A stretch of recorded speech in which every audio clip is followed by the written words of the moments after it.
안녕하세요. 오늘 우리가 파헤쳐 볼 이야기는 바로 미국과 쿠바의 정말 복잡하고 위태로운 관계입니다. 지금 상황이 대체 왜 이렇게 긴박한지, 또 그 배경에는 어떤 정책적인 충돌이 숨어 있었는지 하나하나 자세히 들여다보겠습니다. 자, 이 문장 한번 보세요. 사람들은 집 안에 있는 나무 가구를 부숴서 길거리에서 불을 피워 요리하고 있다. 정말 충격적이죠?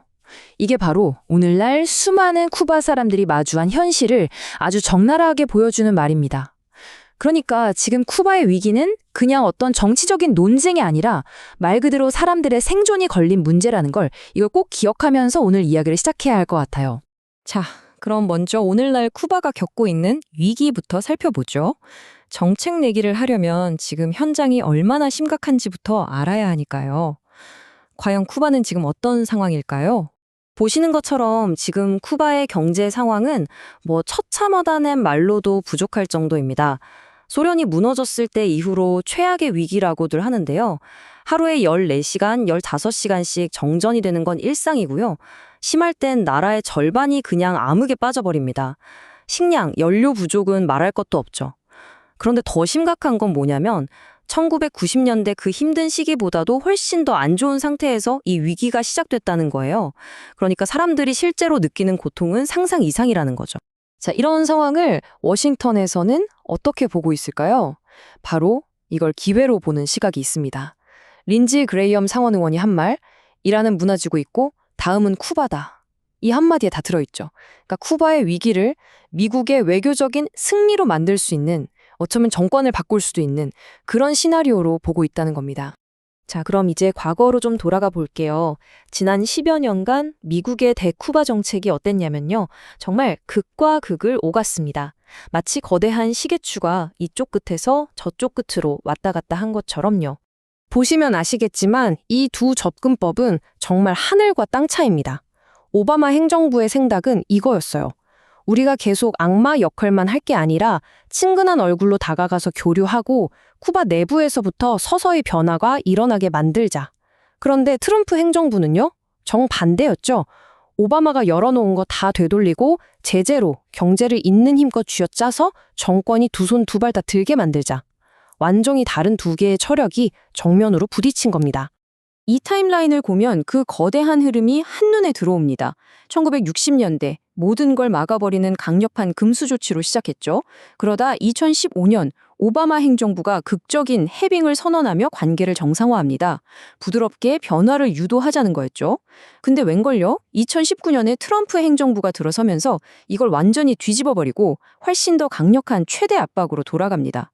그리고 지금 바이든 행정부는요, 사실상 트럼프 때의 제재를 거의 그대로 유지하면서 대규모 이민 같은 문제가 터지면 그때그때 대응하는 어떻게 보면 좀 애매한 현상 유지에 머물러 있는 거죠. 자, 여기서 진짜 궁금한 점이 생깁니다. 아니, 이렇게까지 외부에서 압박하고 내부 사정은 최악인데 도대체 쿠바 정권은 어떻게 버티고 있는 걸까요? 왜 무너지지 않는 걸까요? 그 놀라운 생존력의 비밀. 전문가들은 크게 세 가지를 꼽습니다. 대체 무엇이 이 정권을 내외부의 엄청난 압력 속에서 지탱해주고 있는지 지금부터 하나씩 짚어보겠습니다. 첫 번째는 바로 포위 심리입니다. 쿠바 정부는 미국의 제재를 역이용하는 거죠. 봐라, 미국이 우리를 이렇게 고립시키려 한다. 그러니 똘똘 뭉쳐야 한다. 이런 식으로요. 내부에서 조금이라도 자유화를 이야기하면 그건 미국의 트로이 목마라며 싹을 잘라버리는 겁니다. 두 번째는 이민이라는 아주 교묘한 안전배부입니다. 정권에 불만을 품은 사람들이 있으면 그냥 해외로 나가게 놔두는 거예요. 그럼 내부에서 터질 압력이 밖으로 빠져나가 버리죠. 마지막으로 경제개혁을 하긴 하는데 이게 꼭 갔다 멈췄다를 반복합니다.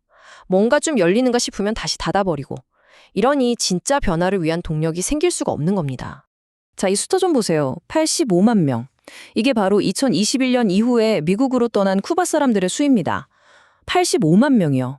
쿠바 역사상 가장 큰 규모의 탈출인데 이게 뭘 의미하겠어요? 정권을 향해 폭발했어야 할 그 엄청난 불만이 고스란히 해외로 빠져나갔다는 뜻입니다. 이게 바로 그 안전밸브의 위력이죠. 자, 그럼 이제 앞으로는 어떻게 될까요? 미국 정책 결정자들이 선택할 수 있는 길은 크게 세 가지로 보입니다. 어떤 길들이 있는지 한번 보시죠. 자, 선택지는 이렇게 세 가지입니다. 각각 장단점이 뚜렷하죠. 첫째, 오바마 2.0. 다시 포용 정책으로 돌아가서 제재를 풀고 대화하는 겁니다. 이런 미국이 더 이상 악당이 아니게 되고 점진적인 변화를 기대해 볼 수는 있겠죠. 하지만 독재 정권에 상만 주는 거 아니냐는 비판을 피할 수 없고 당장 뭔가 바뀌진 않을 수 있습니다. 둘째, 트럼프 2.0. 압박을 더 세게 해서 아예 붕괴시키거나 항복을 받아내는 거죠. 확실한 승리처럼 보일 수는 있겠지만 쿠바 국민들의 인도주의적 위기는 최악으로 치닫고 자칫하면 걷잡을 수 없는 혼란이 올 수도 있습니다. 마지막은 현상 유지. 지금처럼 그냥 지켜보는 건데 큰 위험은 피할 수 있겠지만 결국 아무것도 해결하지 못하고 상황만 계속 나빠지게 내버려두는 꼴이 될 수 있죠. 자, 이제 이야기를 마무리할 시간인데요. 결국 이 모든 논의는 하나의 해결되지 않은 질문으로 돌아가게 됩니다. 미국과 쿠바 관계의 가장 근본적인 딜레마죠. 우리가 흔히 착각하는 게 있습니다. 미국이 워낙 광대국이니까 마음만 먹으면 쿠바의 미래를 좌지우지할 수 있을 거라고 생각하기 쉽죠. 하지만 쿠바는 결코 작은 나라가 아닙니다. 영토 면적만 봐도 영국만 해요. 그 자체의 역사와 정체성을 가진 엄연한 하나의 국가라는 걸 잊으면 안 됩니다. 그래서 마지막으로 이 질문을 던져보고 싶습니다. 설령 미국의 압박이 성공해서 쿠바에 정치적인 변화가 생긴다고 칩시다. 과연 그렇게 외부의 힘으로 만들어진 변화가 쿠바 사람들로부터 오랜 시간 동안 진정한 정당성을 얻을 수 있을까요? 이게 바로 미국 정책이 풀어야 할 가장 어려운 숙제이고 또 오늘 이 이야기를 들으신 여러분께서도 한 번쯤 깊이 생각해 보셨으면 하는 문제입니다.